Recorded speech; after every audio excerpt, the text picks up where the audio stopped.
ചിന്താ സരിത്സാഗരം. നമ്മെ നിത്യം പ്രചോദിപ്പിക്കുന്ന 366 മഹത്തായ ചിന്തകൾ.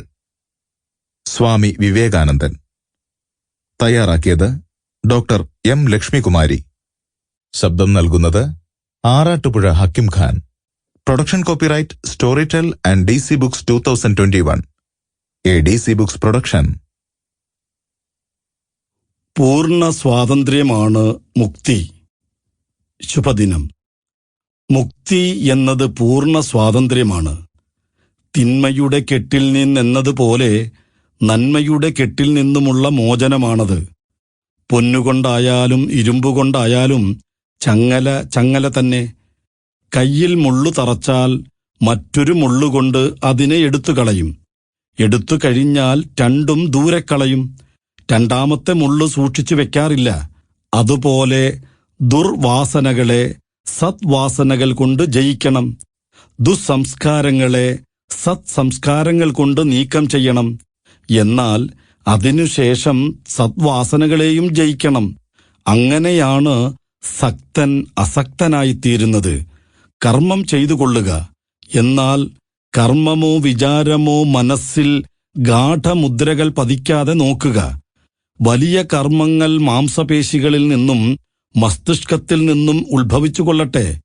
പക്ഷേ അവ ആത്മാവിൽ ഗാഠമുദ്ര പതിപ്പിക്കാതിരിക്കട്ടെ. 4 യോഗങ്ങൾ. ശുഭദിനം. മനുഷ്യവർഗത്തിന്റെ അന്തിമ ലക്ഷ്യവും മതങ്ങളുടെയെല്ലാം സാധ്യവും അന്ത്യവും ഒന്നുമാത്രമാണ്: ഈശ്വരനുമായി, അഥവാ ഓരോ മനുഷ്യന്റെ സത്യസ്വരൂപമായ ദിവ്യത്വവുമായി പുനരൈക്യം. സാധ്യമെന്നത് ഒന്നാണെങ്കിലും സാധകോപായം മനുഷ്യരുടെ വ്യത്യസ്ത പ്രകൃതിക്കനുസരിച്ച് മാറാവുന്നതാണ്. ലക്ഷ്യവും അത് പ്രാപിക്കാൻ പ്രയോഗിക്കുന്ന ഉപായവും ചേർന്നതാണ് യോഗം.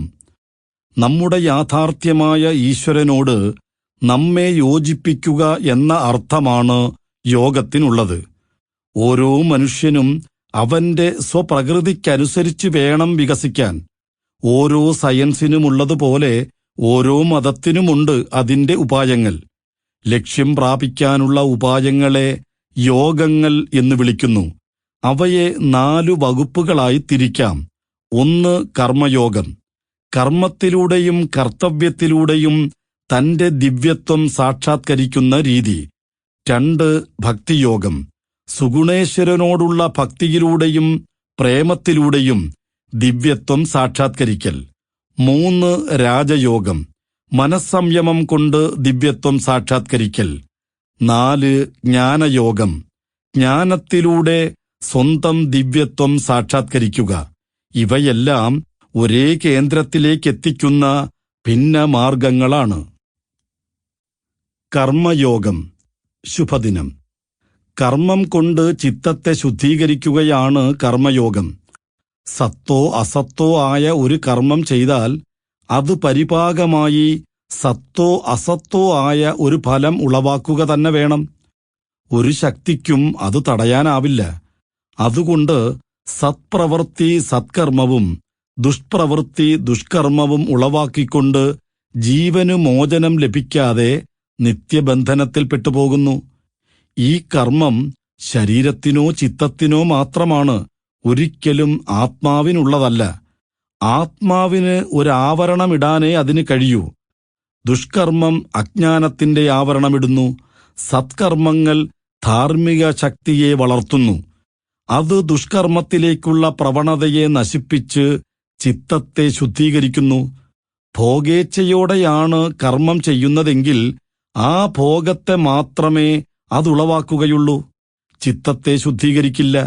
അതുകൊണ്ട് ഫലഭോഗത്തിൽ ആശയില്ലാതെ വേണം കർമ്മം ചെയ്യാൻ.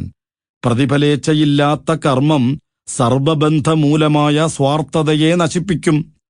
കർമ്മയോഗിയുടെ മുദ്രാവാക്യം ഞാനില്ല നീ തന്നെ എന്നതാണ്. അവനു സ്വാർത്ഥത്യാഗം എത്രയായാലും കുറയുന്നില്ല. സ്വർഗത്തിൽ പോകാനോ ഇഹലോകത്തിൽ പേരും പെരുമയും ലഭിക്കാനോ ആശിക്കാതെയാണ് അവൻ അത് ചെയ്യുന്നത്. ഭക്തിയോഗം. ശുഭദിനം. ഏതെങ്കിലും തരത്തിലുള്ള ഭക്തി, ഉപാസന അഥവാ പ്രേമമാണ് Sample complete. Ready to continue?